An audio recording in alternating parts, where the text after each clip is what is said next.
Hi everybody, I'm Harlan Meeks from the Low Out Living Podcast. I've recently got some bare root trees, 3 apple trees, a Red Delicious, a Granny Smith, and a Jonathan from Bob Wells Nursery out of Lindale, Texas. That's my wife. And I'm going to open these up for you guys. I'm going to plant them tomorrow because you have to soak the roots since they are bare roots. You'll also hear my kids in the background. But since these are bare root trees, you have to soak them no less than 4 to 6 hours before planting and no more than 24 hours because even though they're bare roots, the roots do need to breathe oxygen. Okay, what I'm going to do is I'm going to put these, I'm going to open these up. I haven't seen them yet. I'm going to open these up, take them out, take a good look at them, and then I'm going to soak them in a bucket of water overnight. We had some snow this morning, and so I'm hoping it's not going to be too cold to plant. I went ahead and called Bob. If you call the number on bobwellsnursery.com, he's the one that answers. So that's pretty awesome. The owner answers. Anyway, I live in Northeast Indiana and he lives in Texas, so he shipped these all the way from Texas. But I got to soak these overnight and then we're going to plant them tomorrow, so hopefully there's no snow on the ground tomorrow. Okay, here's the box here. I already took the staples out of it so I can open it a little easier. Get all these out of the way here. Package them in plastic. I'm just going to rip the plastic.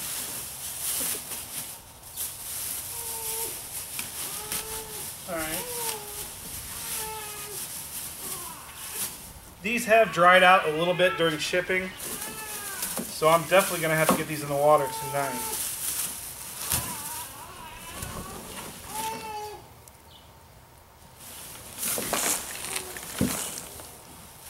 I'll go ahead and bring these roots up to the camera once I unbox these so you guys can see what they look like. Alright, these are the 3 roots of the trees. They're kind of tiny. They have a lot of small hairs on them. They've already trimmed them. I still have to cut them back a little bit. As you can see, on apple trees, when you plant a seed, they don't grow true to type. Meaning when you plant an apple seed, let's say of a Red Delicious, only 1 out of 10,000 times will you get an actual Red Delicious.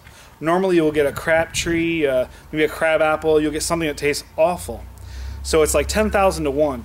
So what they do is they take the roots off of a dwarfed tree or a semi-dwarfed tree or a full-size tree, and then they graft on what's called a scion wood, which is basically the first 1 or 2 buds off of an existing tree of a known variety, like a Jonathan apple or a Granny Smith. They take that and they graft it. That's what these bumps are here. They're graftings. And they'll graft it to the rootstock, so it'll only be like this long. And then they'll let those grow up into 2-year tree. And then when these produce fruit, they'll produce fruit of the known type of the scion wood. So that's pretty neat to know. I didn't know that until I started to research a lot of this, and I read a whole lot, watched videos, and bought a book, and all that stuff, because I didn't even know any of this stuff.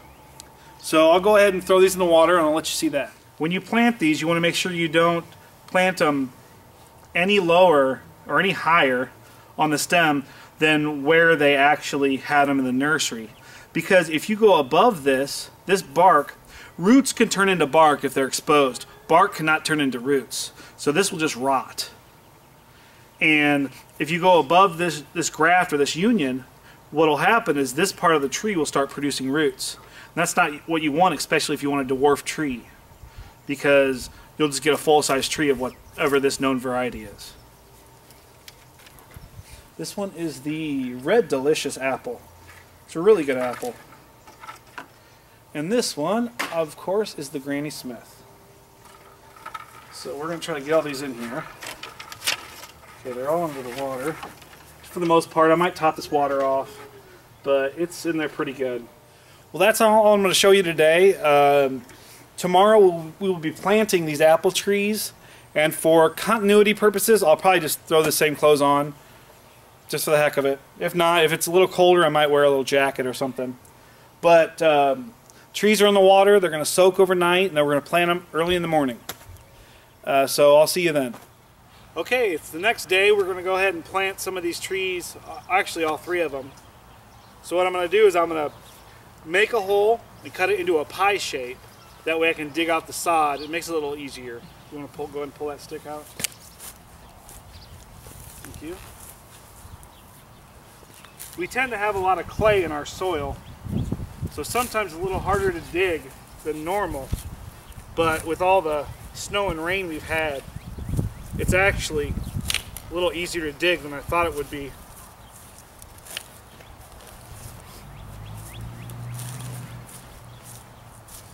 I probably won't show all these holes being dug, but if nothing else, I'll just flash to where I'm putting the trees in. So I have 4 pieces of sod here. It'll be a little easier to take out. It'll be 1 shovelful each.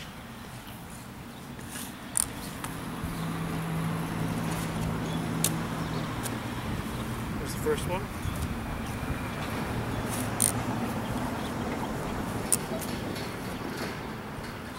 Second one.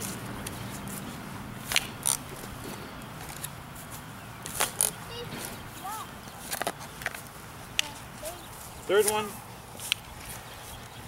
And 4th one. Now when you dig these holes, you want to make it twice as wide as you do deep, especially for apple trees. You want to give them that area of growth for the roots.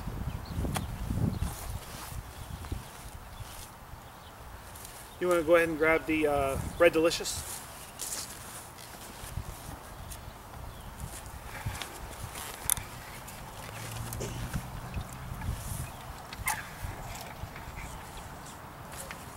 Now I'm going to lay the shovel on the ground, and what this is going to do, it's going to show me the depth of my hole.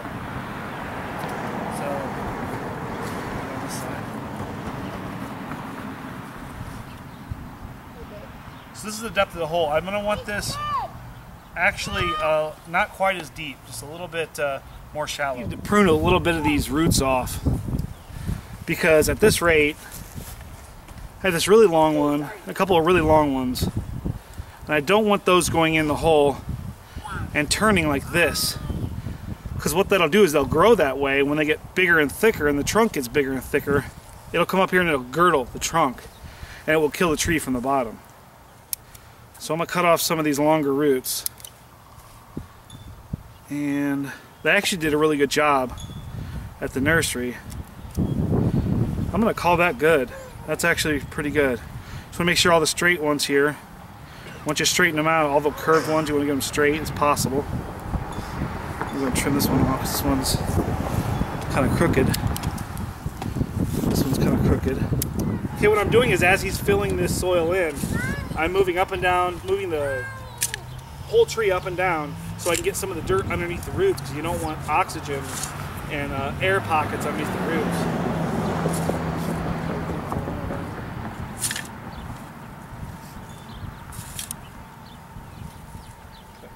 Now that he's about this full here, I'm going to add a little more water.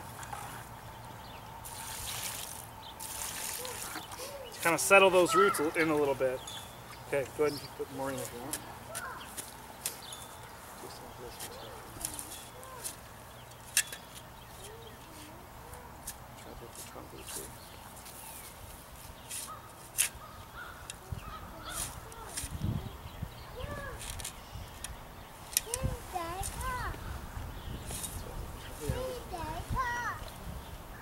Okay, now that he's this full, I'm going to start stomping it down a little bit, packing it in.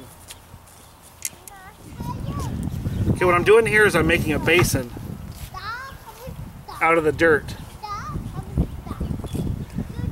And the reason you want to do this, here's a one. The reason you want to do this is you want to go ahead and make a basin so when you water this, the water will stay here where the roots are. That way they'll get plenty of water, you're not overwatering. And that's how you plant an apple tree.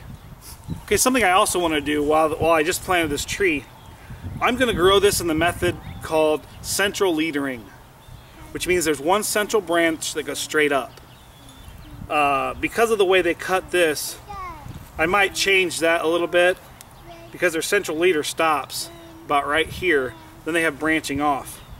I want these branches as close to 90 degree, as close as a 90 degree angle to the central leader as I possibly can. This will promote outward growth, and when it has a heavy yield of fruit, it'll have less tendency to break back here where it meets the trunk. So I think I'm going to go ahead and trim a couple of these. Their central leader should be the highest branch on the tree as well, because that will promote growth in your central leader straight up. Whichever branch, even if it was this one here, whichever branch is the tallest will get the most vitality from the tree. And you want to promote the growth up so you don't have to trim as much, you don't have to prune as much and all that stuff. So I'm going to trim these back. But you want to trim these back to a bud. There's a bud here. I'm going to trim it back to that bud. And actually I'm going to trim it back to this bud here. Because since this bud's facing this way, that's going to create the growth going this way. That one's not ideal, but that's how I'm going to work this one. This one here, I want to branch outward, so I'm pruning it here so it'll grow this way. This one looks really good, so I'm going to leave this one like it is.